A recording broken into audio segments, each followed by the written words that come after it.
Hello friend, स्वागत है एक बार फिर से आप सभी का हमारे यूट्यूब चैनल सक्सेस प्लेटफॉर्म की में। और दोस्तों, आज हम बात करने वाले IBPS क्लर्क का कट ऑफ के बारे में बात करने वाले हैं। आउट ऑफ 100 जो मार्क्स का होता है प्रीलिम्स, इसमें आफ्टर नॉर्मलाइजेशन क्या कट ऑफ रहता है। ठीक है, आपका एक रॉ मार्क्स होता है जो आपने लाया है। ठीक है, इसके बाद दूसरा होता है नॉर्मलाइजेशन मार्क्स। ठीक, नॉर्मलाइजेशन में क्या होता है एक्चुअली में, देखिए अगर आपका यहाँ पर सपोज कीजिए कि आपने 100 में लेकर आया 65। ठीक है, अगर आपके एक्यूरेसी बढ़िया, कहने का मतलब कि आपकी एक्यूरेसी 100% है। ठीक है, या आप ये आपका जो है 100% एक्यूरेसी है, या फिर आपका अटैम्प्ट के साथ एक आध जो है गलत है लेकिन एक्यूरेसी बहुत ही अच्छी है। सपोज कीजिए आपने 68 किया, एक आध दो गलत है भी। ठीक है, एक आध दो यहाँ पे गलत हो भी जाता है और आपकी एक्यूरेसी अच्छी है और आपने जो क्वेश्चन अटैम्प्ट किया, दूसरी बात है कि आपका जो क्वेश्चन अटैम्प्ट किया आपने वो अच्छे, मीन्स कि कहने का मतलब जो आपने कुछ ऐसे क्वेश्चन मॉडरेट या टफ वाले क्वेश्चन अटेम्प्ट कर लिए हो इसी 68 या 65 में।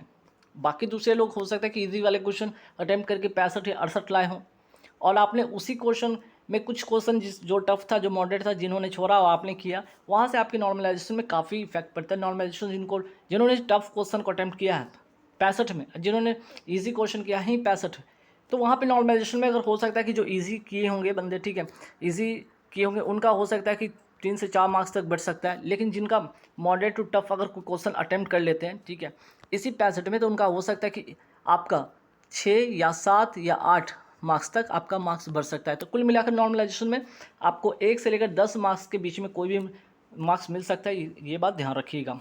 ठीक है, तो चलिए उसके पहले इंपॉर्टेंट क्या क्या इंपॉर्टेंट बातें यहाँ पे देख लीजिए। सबसे पहले इंपॉर्टेंट बात होता है कि आपका इस बार जो कट ऑफ की अगर बात करें, यहाँ पे टोटल वैकेंसी इस बार है 6128, जो कि इसमें 2000 लगभग और ऐड होने वाले हैं। यहाँ पे कुल 11 बैंक यहाँ पे पार्टिसिपेट इसमें कर रही है, जिसमें कि अभी आपका जो है 5 बैंक जो है, ठीक है, 5 जो बैंक हैं इनको रिपोर्ट करना भी बाकी है। ठीक है, इनको रिपोर्ट करना क्या है, बाकी है। और ये जो डाटा आपका यहाँ पे दिख रहा है, ये कितना बैंक का है, 6 बैंक का ये डाटा है। ठीक, 6 बैंक का डाटा है और उसके अकॉर्डिंग जो वैकेंसी 6000 प्लस है और अभी 5 बैंक इसमें और ऐड होंगे। तो यहाँ से मान के चले कि आपका लगभग 2000 वैकेंसी ऐड होता है, तो कुल 8000 प्लस वैकेंसी देखने को बन रहा है। पिछली बार की अगर बात करें तो पिछली बार का वैकेंसी कितना था, 5545 वैकेंसी था। और इस बार देखा जाए तो लगभग आपका इससे ज़्यादा वैकेंसी, लगभग 3000 प्लस ज़्यादा वैकेंसी होने की उम्मीद है। तो अगर आप पिछले बार से कंपैरिजन करते हैं तो कट ऑफ क्या होगा, यहाँ पे आपका जो है इस बार जो कट ऑफ बनेगा वो क्या होगा, लो होगा। ठीक है, पिछले बार के कंपैरिजन, अगर पिछले बार का बात करें, अगर पेपर का लेवल इजी रहा, ठीक है, पिछले बार का पेपर अगर इजी रहा, इजी था, ठीक है, इजी टू मॉडरेट था, और उसमें आपका जो कट ऑफ गया, जो आपका यहाँ पे 100 की अगर बात करें, 100 में लगभग 75 से लेकर यहाँ पे 85 के बीच में कट ऑफ रहा। इजी टू मॉडरेट में सेम पैटर्न इस बार भी फॉलो होता है। तो आपका कट ऑफ जो है 100 में 75 85 नहीं जाएगा, लगभग आपका 70 तक रहने वाला है। ठीक है, वजह क्या है कि यहाँ पे इजी टू मॉडरेट था तो आपका जो वैकेंसी था 5545 था। इस बार जो वैकेंसी है आपका 8000 वैकेंसी है। 8000 वैकेंसी होगा तो जाहिर सी बात है कि आपका जो है कट ऑफ लो होगा। ठीक है, सेम अगर पेपर रहा तो इतना रहेगा, इजी टू मॉडरेट रहा तो। अगर यहाँ पे इस बार अगर प्री का अगर मॉडरेट टू टफ आ गया, अगर मॉडरेट टू टफ आ गया तो ये कट ऑफ और लो होकर हो सकता है यहाँ पे 65 के अराउंड रहेगा। ठीक है, तो देखिए 2-3 बात पे निर्भर करता है। पहला चीज़ होता है आपका वैकेंसी जो कि इस बार ज़्यादा है। ठीक है, दूसरी बात निर्भर करेगा कि आपका अगर पिछले बार का जो क्वेश्चन का लेवल इजी पूछा, अगर इस बार मॉडरेट पूछ दिया, इजी टू मॉडरेट, तब वहाँ पे कट ऑफ कम होगा। तो देखिए यहाँ पे 3 चरण आपका जो है 2 चरण में पेपर होता है, एक तो प्रीलिम्स होता है, मेंस होता है। प्रीलिम्स आपका 24, 25 और 31 अगस्त को, ये बात ध्यान रखिएगा, और मेंस आपका 13 अक्टूबर है। प्रीलिम्स से इतना मान के चलिए कि जो क्वेश्चन का लेवल होगा, ठीक, यहाँ पे जो क्वेश्चन का इसमें लेवल होगा वो क्या होगा, इजी ही रहने वाला है, इजी मॉडरेट ही रहने वाला है ना, इजी टू मॉडरेट रहने वाला। टफ जो सवाल होगा वो गिना चुना होगा, 2-3 ऐसे सवाल हो सकते हैं जो कि टफ होगा, बाकी पेपर का लेवल इजी टू मॉडरेट रहता है। अगर इजी में बात करें तो यहाँ पे लगभग आपका 75% जो होता है आपका क्वेश्चन होता है आपका इजी होता है। आपका लगभग यहाँ पे 25% जो होता है आपका मॉडरेट होता है। तो 75 और 25 इस तरह से आपका क्वेश्चन देखने को मिलेगा, जहाँ पे 75% ईजी में बनेगा, 25% थोड़े मॉडरेट होंगे। ठीक है, अगर इसी में अगर आप कम कर सकते हो तो यहाँ पे सपोज कीजिए कि 20% अगर मॉडरेट भी आ गए तो 5 ऐसे परसेंट होंगे जो कि आपके टफ वाले सेक्शन हो सकते हैं। तो 75 ईजी, 20 मॉडरेट, 5 आपका ईजी हो सकता है। ये शिफ्ट वाइज वैरी करेगा, जैसा कि IBPS RRB क्लर्क में आपने देखा होगा कि इजी मॉडरेट टफ का सीन था, ठीक है। तो सबसे ज़्यादा जो क्वेश्चन था आपका इजी था, उससे बहुत कम थे आपके मॉडरेट, अब उससे भी बहुत कम थे आपके टफ वाले क्वेश्चन, ठीक है। तो IBPS की अगर बात करें क्लर्क में तो आपका पेपर इजी टू मॉडरेट ही रहेगा, बात मान के चलिए। लेकिन अब मेंस की अगर बात करें तो मेंस में देखिएगा, मेंस में आपका जो पेपर होता है, ये याद रखिएगा, यहाँ पे टफ पेपर आएगा, ठीक है, टफ पेपर आएगा। आप जितना इजी वे में आप प्रीलिम्स करते हैं उतना इजी वे में आप इसको नहीं कर पाइएगा, इसलिए इसका जो कट ऑफ होता है काफ़ी लो जाता है, ठीक है, काफ़ी लो जाता है। लोग सरप्राइज होते हैं कि इतना लो कैसे हो सकता है ना। तो चलिए उस पर भी बात करेंगे। तो रीजनिंग है, न्यूमेरिकल है, इंग्लिश एबिलिटी है, न्यूमेरिकल एबिलिटी इंग्लिश सेक्शन है। अब आपको इसमें कितना कितना करना है ये बात ध्यान रखिएगा। जैसे रीजनिंग की अगर हम बात करें, यहाँ पे कोशिश कीजिए कि आप 30 प्लस करके आइए। न्यूमेरिकल एबिलिटी में अगर हम बात करें तो न्यूमेरिकल एबिलिटी में कोशिश कीजिए 25 प्लस कम से कम कीजिए, ठीक है, ये 25 प्लस यहाँ से कीजिए। और इंग्लिश में कोशिश कीजिए आप यहाँ पे 20 प्लस कीजिए, ये कम से कम अटेम्प्ट रहेगा, ठीक है। कम से कम अटेम्प्ट भी करते हैं तो आप 75 लाते हैं, और यहाँ पे 100% एक्यूरेसी रहती है, 100% एक्यूरेसी रहती है। एक आध दो क्वेश्चन अगर गलत होता है मान लिया, तो यहाँ से आपका आफ्टर नॉर्मलाइजेशन, ठीक है, नॉर्मलाइजेशन से आपका नॉर्मलाइजेशन से इस बार, खासकर इस बार नॉर्मलाइजेशन से बिल्कुल अगर 75 प्लस आप कर रहे हैं, 100% एक्यूरेसी बिल्कुल आपका होगा, क्योंकि इस बार वैकेंसी ज़्यादा है, ठीक है। लेकिन अगर इसमें ज़्यादा, यहाँ तो हो गया कम से कम अटैम्प्ट, कम से कम अटैम्प्ट की बात होगी। अगर थोड़े ज़्यादा करते हैं तो इसमें थोड़े और मार्क्स ऐड कर सकते हैं, ज़्यादा से ज़्यादा अगर बात करें, थोड़ा ज़्यादा से ज़्यादा ऐड करते हैं तो इसमें आप हर सेक्शन में 2 से 3 मार्क्स और भी ऐड कर लेते हैं, तो आपके लिए एक बेनिफिट होगा यहाँ पे। एक आपका बेनिफिट ये होगा कि आपका 100% सिक्योर हो जाइएगा। यहाँ पे है कि आपका थोड़ा सा नॉर्मलाइजेशन का इफेक्ट देखने को बन सकता है। नॉर्मलाइजेशन तो आपके दोनों में होगा, आप ज़्यादा भी मार्क्स लेके आते तब भी नॉर्मलाइजेशन कम होता है, यहाँ पे तब भी लेके आते तो 75 पे भी, या फिर आप 80 प्लस भी करते तो भी नॉर्मलाइजेशन का इफेक्ट देखे। लेकिन यहाँ से आपका जो होगा खतरा ना के बराबर होगा, और यहाँ से 100% ही नहीं होगा, ठीक है, क्योंकि नॉर्मलाइजेशन का यहाँ पे रोल इसमें आएगा ही आएगा, और यहाँ भी होगा, लेकिन आपका इतना अच्छा स्कोर हुआ कि आप सिक्योर रहिएगा, ठीक है। तो इस बार का सिनेरियो यही है कि पिछले बार की तरह का सवाल आ रहा है, तो डेफिनेटली इस बार कट ऑफ लो रहने वाला है। टफ आ गया तो और भी कम कट ऑफ रहेगा, याद रखिएगा।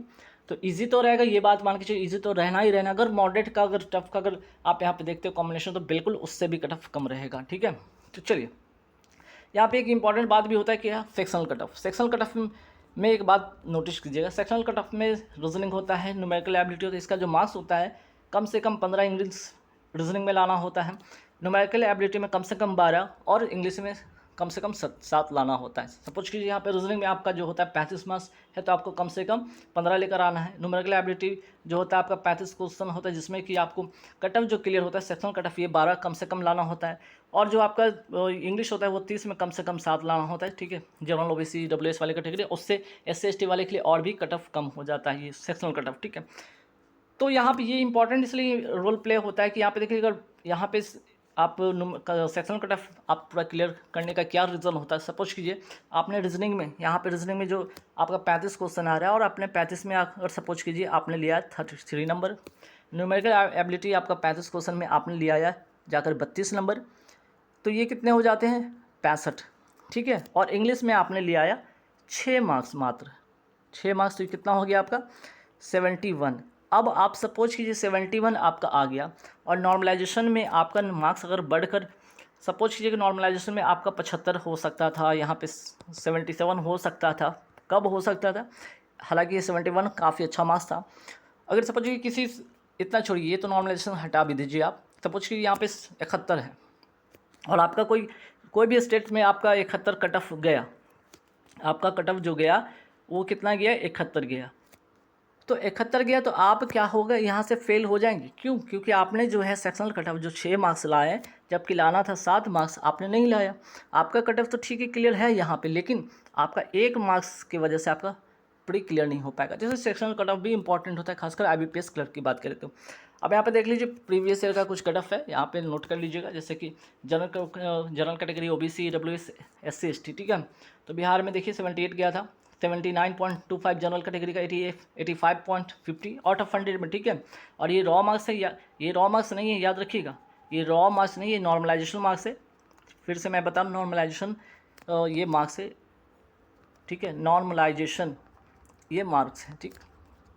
तो इस बात में क्या है, रॉ मार्क्स में क्या है, सपोज कीजिए कि यहाँ पे किनका अगर आया होगा 70 मार्क्स 100 में, इनका नॉर्मलाइजेशन में 8 ऐड हो गया, 78 हो गया। चलिए यहाँ से आप जनरल कैटेगरी से आप क्या होते हैं, आप कट ऑफ क्लियर कर पाते हैं, ठीक है। तो बिहार का हो गया ये, उत्तर प्रदेश, वेस्ट बंगाल, तमिलनाडु, गुजरात, मध्य प्रदेश, छत्तीसगढ़, झारखंड। और यहाँ पे देखिएगा जहाँ जहाँ अंडरलाइन किया हुआ डाटा है, ठीक है, ये अंडरलाइन किया हुआ है, ये एक एज्यूम किया हुआ डाटा है, बात मान के चलिएगा। बाकी सारे के सारे जो आपको कट ऑफ दिख रहे हैं वो सारे के सारे क्या है, ऑफिशियल आपके कट ऑफ है, ठीक है। फिर झारखंड के बाद आ जाइए गोवा, देख लीजिए गोवा में काफ़ी कट ऑफ कम गया था, बहुत ही कट ऑफ कम गया था, याद रखिएगा। महाराष्ट्र में 72, कर्नाटक 75, तेलंगाना 78, हिमाचल प्रदेश 84, हरियाणा 80, जम्मू कश्मीर 85.25। दिल्ली की बात करें, देख लीजिए दिल्ली, असम, उड़ीसा, पंजाब, राजस्थान, उत्तराखंड, त्रिपुरा में क्या कट ऑफ रहा। तो इस प्रकार से था पिछले बार का ये कट ऑफ था।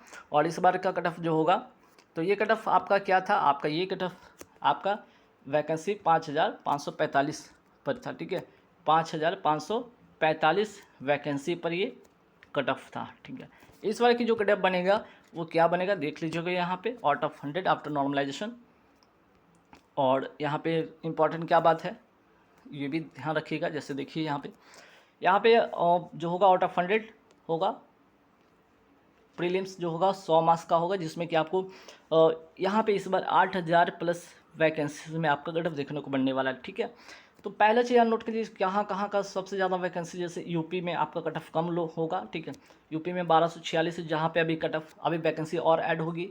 यहाँ पे अगर बात करते हैं तमिलनाडु में भी अगर बात करें 665 है, जहाँ पे वैकेंसी और ऐड होगी। तीसरा जहाँ सबसे ज़्यादा वैकेंसी है, याद रखिएगा, यहाँ पे महाराष्ट्र हो गया, महाराष्ट्र जहाँ पे आपका जो है वैकेंसी 590 है।